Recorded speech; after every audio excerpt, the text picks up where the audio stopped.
Hey, everybody, and welcome to this week's episode of the Agency Accelerator. Today, we are talking all about the challenges of growing and scaling an agency, and I am really excited to have Erik Huberman with me.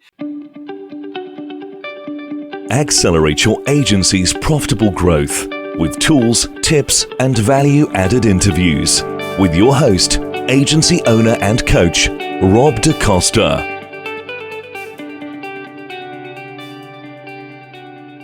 Now, Erik is the CEO of Hawke Media, and he's also the author of a brand new book, The Hawke Method, which I am super excited to read. Now, Erik went from making only $350 in his first year of business, which I'm sure is something we can all relate to growing and selling to successful companies. And rather like me, when Erik started, when I started my agency, Erik felt that he could do a better job of running an agency than others were doing at the time.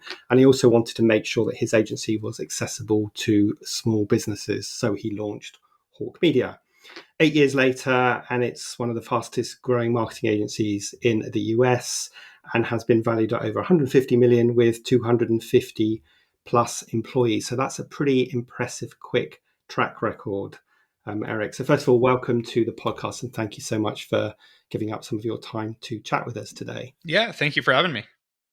Good. So let me start off by asking you a sort of a big, broad question. Tell me about why and how you started your agency, Hawke Media, 8 years ago. Yeah, as you mentioned, I had built and sold a couple companies, and so I wasn't sure what I wanted to do next. I was working, frankly, on a tea company, and I don't even drink tea or caffeine I'm in just general. drinking a cup of tea There here you now. go. Yeah, I mean, listen, I enjoy it, but caffeine doesn't sit well with me. But I thought there was an opportunity in the health and fitness space and tea, and I started working on that, and was also consulting and advising a few brands while I figured out what I want to do, because frankly, I was being asked to come work for a bunch of companies and didn't want to take the job, but wanted to help them anyways. So was working with some bigger brands like Red Bull, Verizon, HP, as well as a lot of startups, and just saw that some challenges I dealt with my own brands were actually more prominent in the industry than I thought they were, which is about 99% of agencies and marketers out there have no idea what they're doing. Like there's many, many, many agencies that are started by people that have never built a successful company. And there are many, many, many marketers that sell themselves as marketers that have never driven a successful company. And so they tout themselves as these God's gift to marketing and throw up really short-sighted metrics to try to say that they're doing the right thing. And the issue is the customer, whether it's CEOs or other heads of marketing, don't know what they're doing either. And that's not to their fault. Like if you're the CEO of a company, you might not be meant to be a marketer. Excuse me, frog in my throat. There we go.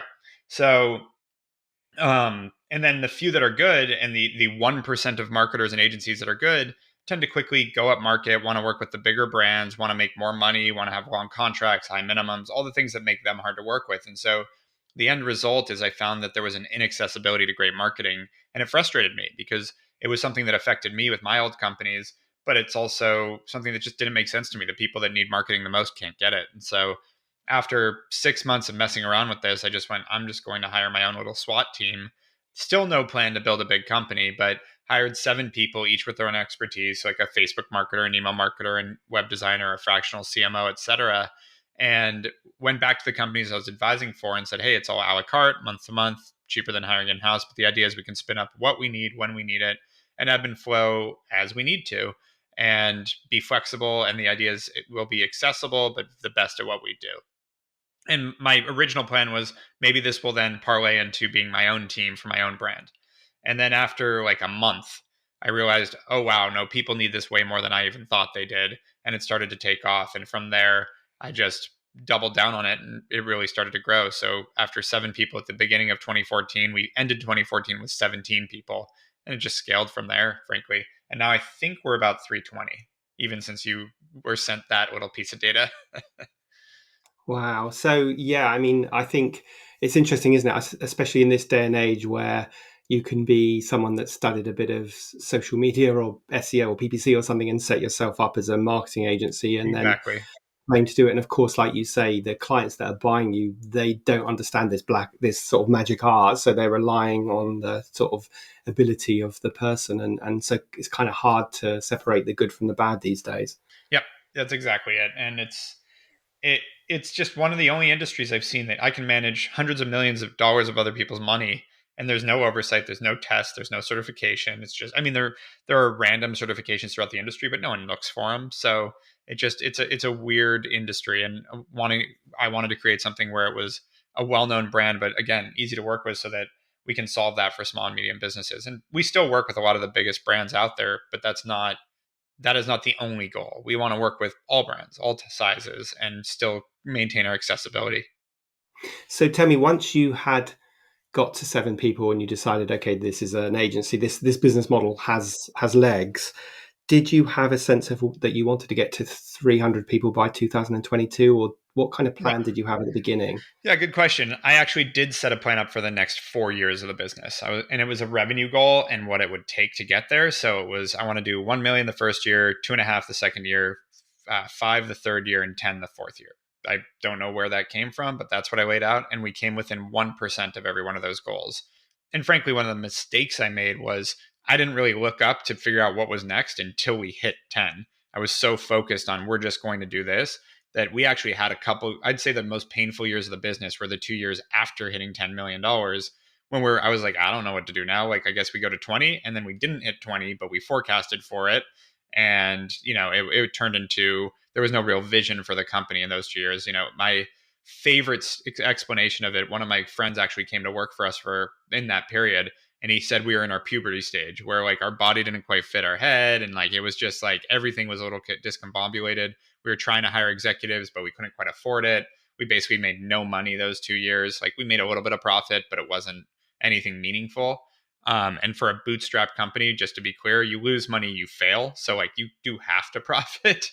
And so it was an interesting time, but we had to work through it. And frankly, I look at we do a lot of M&A now and buying other agencies, and I look at every agency and they all go through it at that stage. Like, that sort of 10 to $20 million range, it is really hard to maintain an agency, because you have to bring in infrastructure, you have to have HR, you have to have, some level of executive team, but you don't really have the revenue to afford it.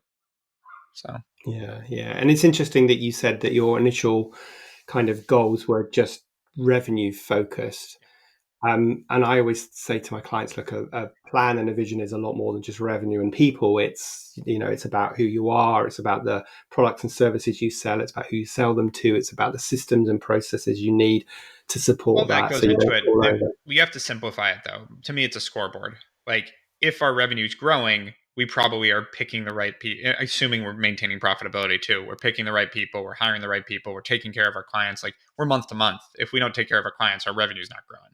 So it's all those things go into that. So to me, I actually like to, like, yes, there's a billion things that can go into it, but my view of at least our business and a lot of businesses I've run is it's way easier to overcomplicate than to simplify. And it's the same thing in writing too. You talk about like writing a short story is a lot harder than a long story. Like, to me, it's like, how do you distill it down to make it the most simple action item so that people can get their heads around it and start there. And then you get into, like, the more complicated you make it, the harder it becomes for yourself to manage it as well. Yeah, that's very true. Of course, that's why infrastructures fail, because they put so many complex systems and processes that Exactly. don't enable them, and they don't always understand why they're doing it. So what's your vision for Hawke Media now moving forward? If you're at 300 people, Yep. what's the next 8 years hold? Marketing world domination. No, I mean, at this point, like, it did take, as I mentioned, 2 years. So it wasn't until about the beginning of 2020 that I was like, this is what we need to do. This is what this business looks like. I have a vision now of what I want to do, and really started marching towards that. And then we started really ramping up again. Of course, COVID started with a little bit of a step back because we had to change our client typology, not completely, but we lost about a quarter of our clients when COVID hit, like right away, 2 weeks. So we had to figure that out. But once we got through that, which didn't take that long because of the way we're built, then it's been, a new vision of how we're building this business. And we've since then opened offices in China, Philippines, Canada, UK. We've expanded all across the US. We're fully remote. We bought agencies. So our agency in the UK has an office. Some of our subsidiaries have offices, but we're mainly remote with a partnership with WeWork. Yeah. And we've just found a new vision for this. We also closed our first venture fund during that time, started investing in all the marketing technology and e-commerce tech that we use. That went really well. So now we've raised our second fund that will be publicly announced soon. But it is closed. So we 10x'd our fund. We launched a financing arm, and it really became, let's march all around this accessibility to great marketing for everyone. The idea being, again, easy to work with, best at what we do, and how wide can we go with that? And that has Yeah, really I been a love driving factor. Yeah, so I know in the book you talk about pivoting, and that word that's been very overused in the last few years. But tell us, so it's been really interesting to me that some agencies have thrived during the pandemic and some have disappeared and not known what to do. So you said you reacted pretty quickly. What are the things that you did, especially if you lost a quarter of your clients? Yeah, so we lost a quarter of our clients, and so the first thing I did was say, okay, well, I don't want to fire someone in a pandemic. Like, I don't know what this means for employment. Turns out it was the opposite. But at the time, I thought it was immoral if you didn't have to let people go. If we had dropped 80% of our revenue, I don't think we would have had a choice, obviously. But if we had the option, let's keep them. So I was like, all right, let's fight to keep our people. What do we need to do with that? Well, uh, 25% of our people are underutilized right now. Why don't we have them do some of our own work, help us drum up some business, that kind of thing. So we actually created a board immediately with all the marketing initiatives we could use help on. And a lot of people stepped up and jumped into helping on our own marketing. So that was number one. Number two, we went really proactive on that side. So we actually hosted, I realized, so all starting in the beginning of March of 2020, all these conferences I was going to all started getting canceled.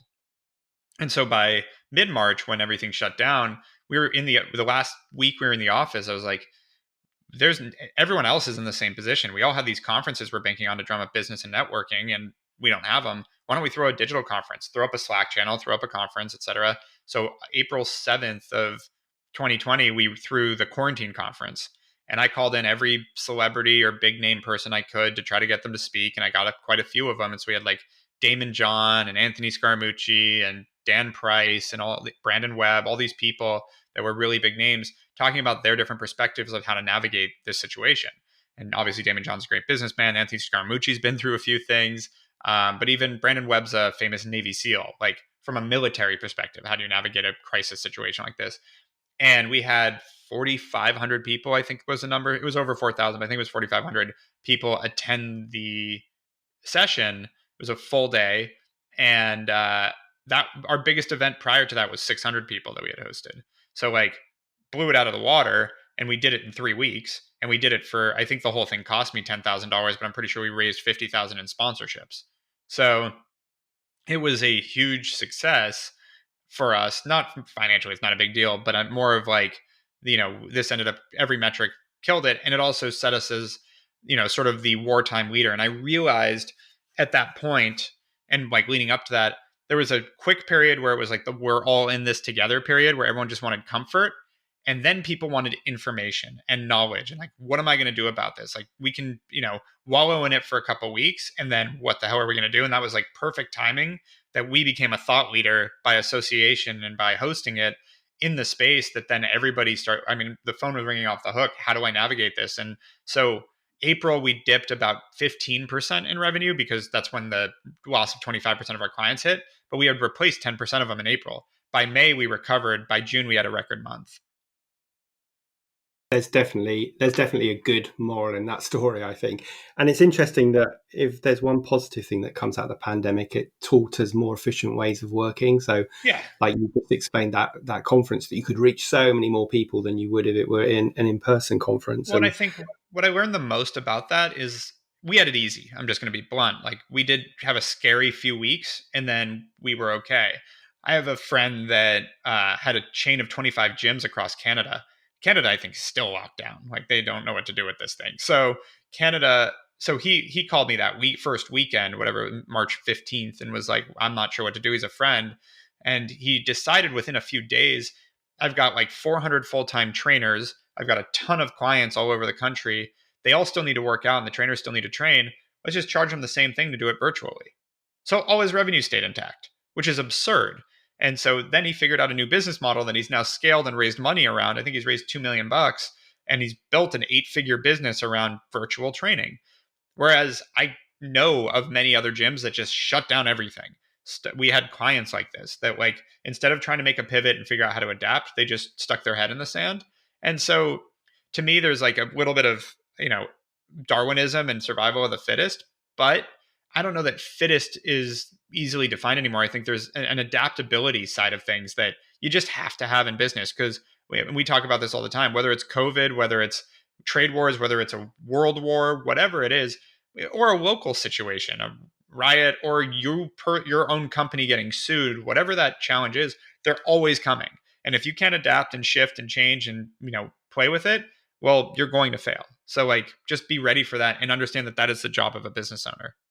Yeah, I was just talking to a client this morning, and they've just had their technical director resign after being with them for 11 years, and they've just recruited 2 other people. Then someone else has resigned, and I was like, guys, this is business as usual. It might not feel like it right now, but it is the nature of running your business.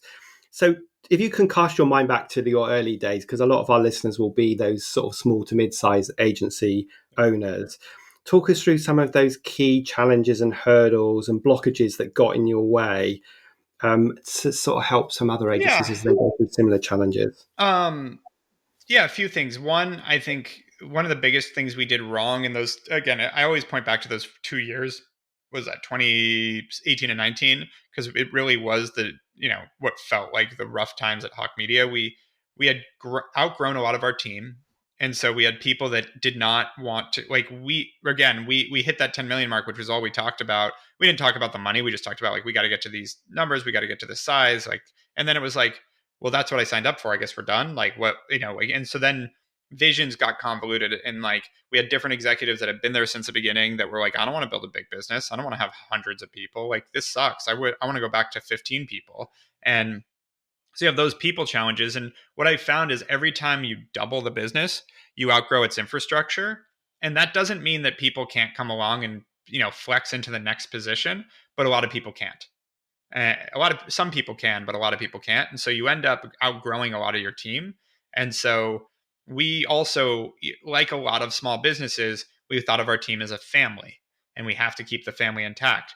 We evolved that thinking from family to team, sports team kind of analogy, where it's like, you love them, you have their back, we're all wearing the same jersey, but you also have to mutually perform. You're relying on that person to do really well. And if they can't, they've got to be off the team. No hard feelings, but that's part of it too.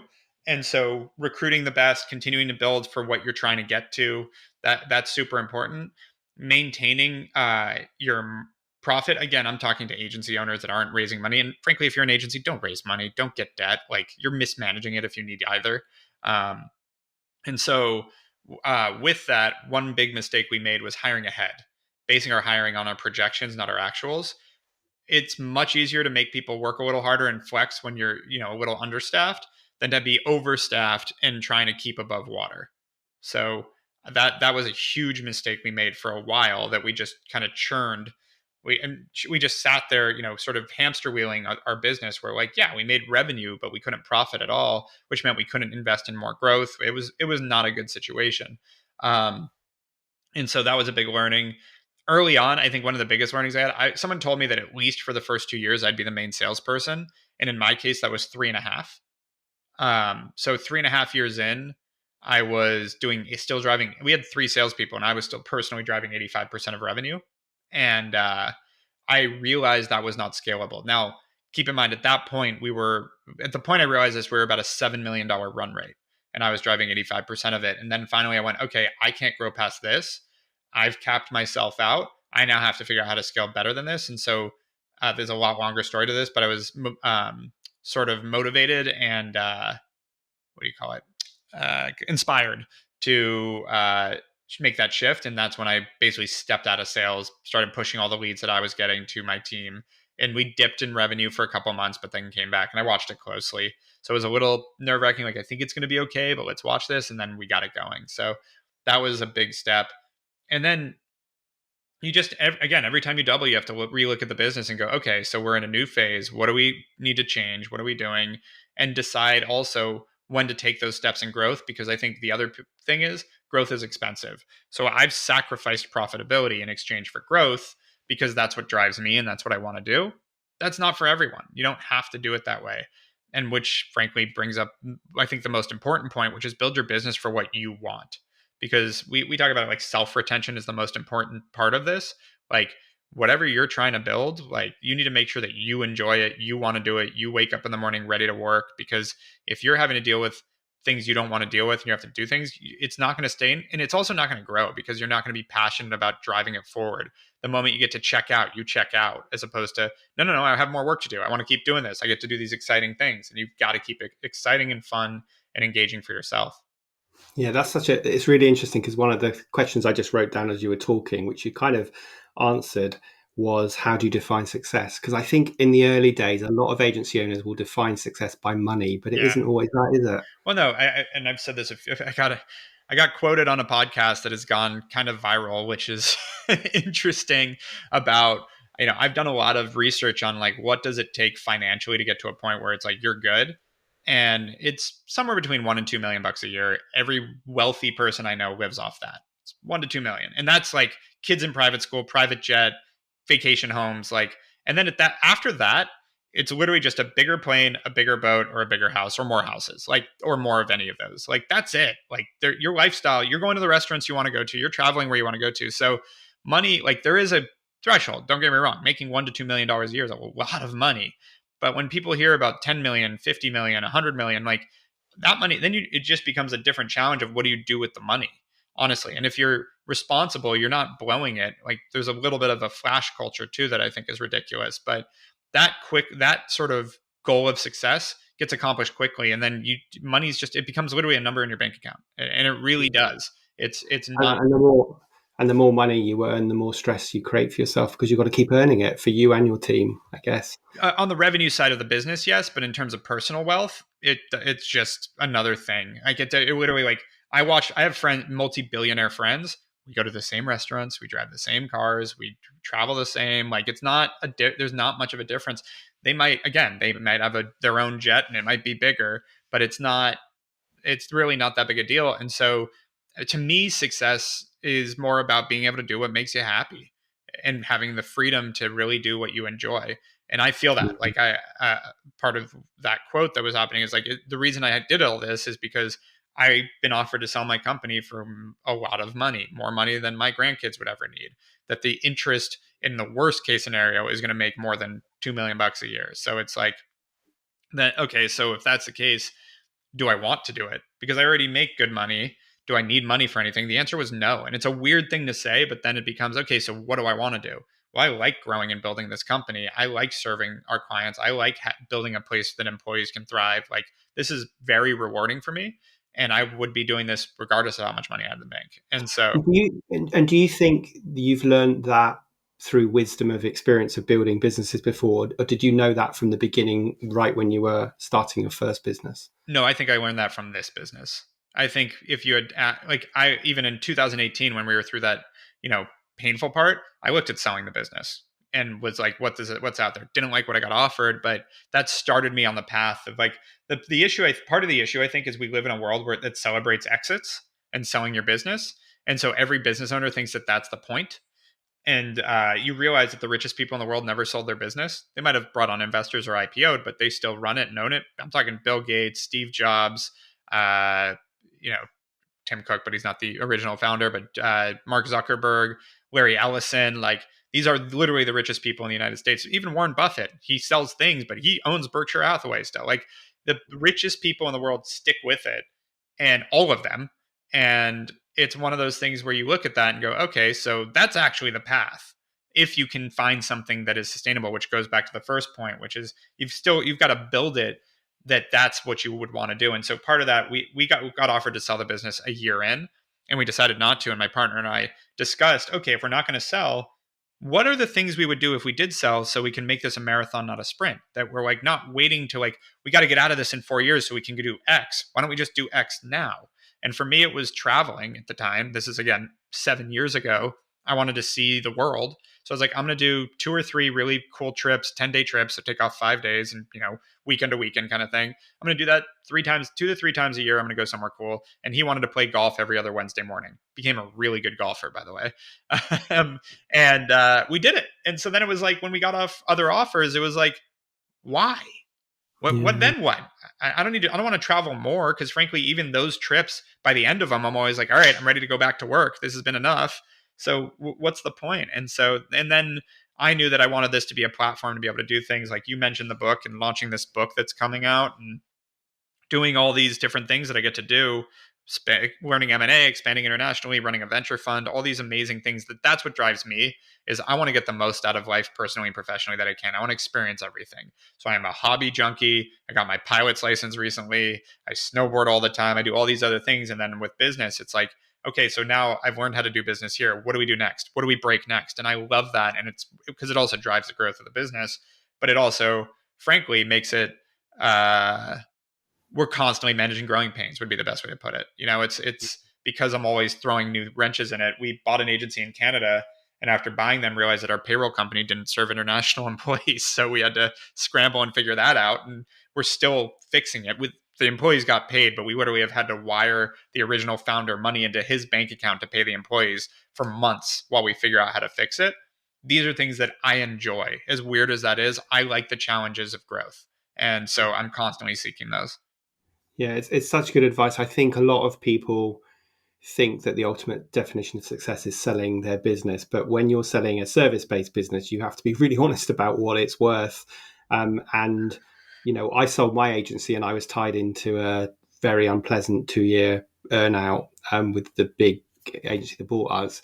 And, I kind of feel like if I could go back in time and tell myself something different, I'd say, Rob, don't sell it. Bring in a management team to run it for you and give you the space to do the things that you want to do. But I didn't know anything that I know now. This was going back sort of to the early 2000s. So, well, and I think, again, if the education in the market wasn't you have to sell, you keep it for 50 years, you would have naturally come to that conclusion of like, oh, I have to bring in a team and scale it because I'm not going to do this the whole time. So that's part of it. And I also, I'm in an organization called YPO that's called Young Presidents Organization. It's a lot of very successful people and a lot of other sort of entrepreneur groups. I have a lot of friends that have sold their business. And this is part of, like you asked, where did this come from? Did I learn this in past businesses? I think this is probably the number one place I've learned it that almost scares me as I watch tons of them sell their business and then spend years not quite depressed, but bored and just trying to figure out and throwing shit at the wall to try to find the next thing. But the thing is, if you've sold a business, let's say for $200 million, your next thing can't be a local coffee shop. You've got to figure out something that's going to be a win beyond that to actually get that satisfaction out of it. And so they start trying these crazy harebrained ideas that are all over the place that have nothing to do with they're lost is kind of how it looks. I'm not saying everyone. There's plenty of people that sell their business. One of my favorite lines, he was on my podcast actually, is Movement Watches. That's one of the founders, Jake Casson. He basically was like, I focused for a few years on my financial well-being. Now I'm just focusing on my personal well-being. So he's like meditating, taking yoga, working out all the time. Like he's like, I'm going to get an incredibly healthy state, like mentally, physically. And that, like when you have purpose after the sale, I think that's great. But if you're selling for the sake of selling, I think you end up lost a lot. Yeah, and I can completely relate to that. I always say that once I'd sold my business, it was probably mental health wise, it was probably the worst time in my life because I just lost a sense of who I was and what my purpose was, and I didn't have a clear plan. So my advice when I'm working with agencies who want to exit is you have to have a really good succession plan. You have to know what you're going to do next. You have to be motivated to achieve that thing, not just to achieve the sale, because you'll probably be disappointed with, what you get from it. Well, I just wanted to one thing there. I think it's key to remember that a person buying your agency is assuming they will make more money off buying your agency than you're selling it for. That's the point, obviously. So if you could do that yourself, do you have a better place to spend your time or money? Or are you done? And that's a total respectable thing. If you want to either, whether it's retire or you're just done with running an agency, I get it. It's a nightmare sometimes. So that's too. But then I think having that alternative, because the alternative is just doing nothing gets old real fast for someone that's sort of ambitious enough to build an agency. Yeah, really, really good. I could talk to you about this for ages. I just wanted to pick up on a couple of things that you mentioned to reinforce. One is this kind of concept of a family in a business, and often people are very proud to say that we have this family culture.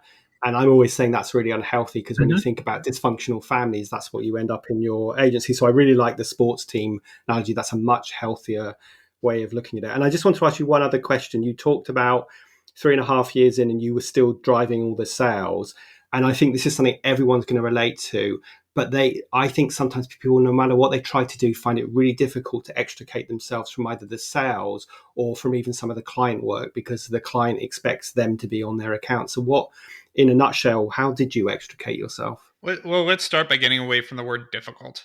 It's not a productive word. Like, what are the challenge? What are the actual roadblocks that stop you from doing it? Because I'm going to say everyone's different in that sense. For me, I had 3 decent sellers. I had already built that. I already had started to try to hire, and I had to figure out how to get them as productive or close enough to me that I didn't have to do it. And so what I realized first, it was training them, obviously, and getting them up to speed and making sure that they could close at a decent rate, then getting them to generate their own business. And this is a lot longer explanation, but I'll try to buzz through it.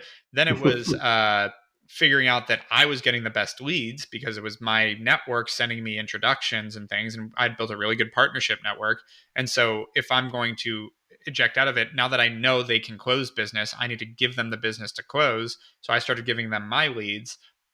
And then you realize salespeople aren't going to just replace you, meaning a salesperson isn't going to go drum up their own business, build their partnerships, do business development, and close deals. And so then you start to divide the job up into multiple parts. And so you create a closer, you create someone that's prospecting, you create a partnerships person, and you start to split the job up, which is pretty much every facet of the business. You get more and more siloed on what the job does so you can create predictability. And that was the part that we learned on sales. That was probably one of the bigger hurdles that, again, it's been years now, so that's why I didn't remember it. But it was, salespeople aren't going to go drum up their own business, build partnerships, close their own. Like, you need to just say, close the business you're getting. Like that, make it really focused in that sense. Yeah, that's good. Sorry to spring that question on you at the last minute, No, but you're fine. because you've answered that in a really succinct way. And I think that's a mistake that a lot of entrepreneurial owners make. They get frustrated when everybody doesn't behave like they do. And I always say, well, if they were as entrepreneurial as you, they'd go off and run their own agency. Exactly it. We used to, my favorite line, I love you say that. When we were like 6 months in, we had a girl that ran our email department for like 6 years. I was talking to her and she was always just great she was really to the point, smart. And I was like, Marissa, how do we just get our people to be more entrepreneurial? And she looks at me and she goes, I work for you. I'm not an entrepreneur. Like, what? It's like, that's about as fair of a point as you can make. Like, if she was an entrepreneur, and she actually became one, which was awesome. But she, it was a great point. It was really poignant because that is, I think, a lot of early stage founders fall into that. Like, why can't everyone just roll up their sleeves and figure it out? It's like, well, then they'd be your competitor. Yeah, absolutely. So listen, as we speak, your book is just being published, I think, and hopefully a copy is winging its way to me. But tell us quickly about the Hawke Method. Yeah, so again, shout out about the Hawke Method. Basically, we've grown over 3,500 brands at this point. We have a methodology that we use to analyze and really figure out what to focus on their marketing. And I realized I started getting asked to speak a lot of different conferences over the past 8 years and talk to a lot of CEO groups on how to look at marketing. And you realize, back to the reason I started the company, most people have no idea how just a general marketing plan works. And so we have a framework that we teach our people, that we train on, that we've been really successful in utilizing, that I got approached 2.5 years ago by someone that's become a friend that ran a book marketing agency and said, hey, have you thought about putting out a book? And funny enough, I had written a book, but I didn't like it and I didn't want to put it out there. It wasn't this. It was a book about doing business without being greedy. I just didn't like how it turned out with a writer I was working with. And so I told him, I think it would be interesting to write a book about our marketing methodology. And we spent 6 months putting it together and writing the book together. And he helped me a lot in how to structure it, how to put it together. I had the content, obviously, doing it and talking about it all the time. And then we edited it together and then built a marketing plan and found a publisher and did the whole thing. So 2.5-year project, but we were excited because it really serves the exact mission of the company, which is accessibility to great marketing. Like, now we're literally able to give a book that's like, here's how it works. Like, we can do it for you, but if you want to go dive in yourself, go do it yourself. Here you go. Or now at least you understand what we're doing, or whoever you're hiring for marketing, which is, I think, the biggest problem is the people hiring agencies and the people hiring marketers. They're not marketers. So they have no idea how to manage or how to even check if the person's doing the right thing. And that's what the book's about. This is the basic framework to understand marketing. Well, so listeners, if you want to learn more about the book and dig deeper into obviously what Erik and I have been talking about today, then grab a copy of it and I'll make sure we include a link in the show notes. So my very last question that I ask all my guests, if you could go back in time and give your younger self a piece of advice just starting out in business, what would it be? Yeah, and I mentioned a little bit in this, but the biggest piece of advice I got that I try to give everyone now is, as a business owner. So there was just a quick story. Big month into business, I had this like what felt like a catastrophic event that I was maybe going to lose the whole business. And a longer story, but I called my dad, who was an entrepreneur, and told him the whole story. It was like 5-minute diatribe about, oh my God, this is all going on, da da da. And he's listening. And then at the end of my rant, he goes, "Yeah, that shit happens all the time. I got to run, talk to you later," and hangs up on me. I'm like, I thought my world was ending, and apparently it happens all the time. I didn't learn that lesson for 3 more years or so, but you realize as a business owner, you're going to deal with the biggest problems of the business. Any problems that the rest of your team can't deal with are going to fall on your plate. And so that is the job, especially if you're trying to build something bigger or grow. You're going to be I mentioned paying the employees. That wasn't an issue. Like, we figured it out right away. It wasn't a big deal, but like, those are going to pop up daily. Like, someone's going to sue you at some point. Someone's like, it's just welcome to the United States, at least. Like, it sucks, but these things are all going to happen and you're going to have to deal with them. And so I've learned that once you accept that, and you also accept the fact that you chose to be a business owner, you're not forced into it. Everybody that says, "Oh, I could never work for someone else," yes, you could. It's an option. And once you accept that you're here by choice, so you have all the power, and the job that you chose to do is dealing with the biggest problems of a business on an ongoing basis forever. I used to forget, like, it took me a while to realize, like, the biggest companies in the world are dealing with antitrust law, wars, like all sorts of crazy stuff that affect your business when you're on a global scale. Like, my problems are nothing compared to theirs. But so there's no finish line. It just keeps going. And once you again accept that and realize that and change your mindset from problem to challenge, like, it's another challenge, you're going to have to deal with it, and you're doing it by choice, the whole thing just becomes more fun. Because then when these things pop up, you're like, yeah, what are we gonna do about it? Great. Like, this is how it is. Like, let's fix it. Like, it's just becomes like solving another puzzle versus like, oh my God. Because I think we're biologically wired that our business being threatened is like our life being threatened. I've read things about this. So when you have that immediate almost fight or flight response when something's attacking your business, but when you take yourself out of it and go, no, I could walk away from this anytime. Maybe it's not the right thing to do, but literally you could just tomorrow decide, I'm not doing this anymore. And so you have the choice to be here. Understand that choice, understand that this is what you signed up for, and then attack. And I think it just becomes a lot more fun that way. Yeah, I mean, having the right mindset is such a big part of success, isn't it? Yeah. So I love that. I haven't had anyone say that before. So Erik, I really appreciate your time today. If people wanted to find out more about you and your business, where would they go? What's the best contact details? @/Erik Huberman on any social channel. Super easy to find me. Okay, fantastic. Well, we will include all of those links in the show notes. And once again, thank you so much for sharing such wisdom with us in a short period of time today. I'm sure the listeners will find this super useful. Yeah, thank you for having me.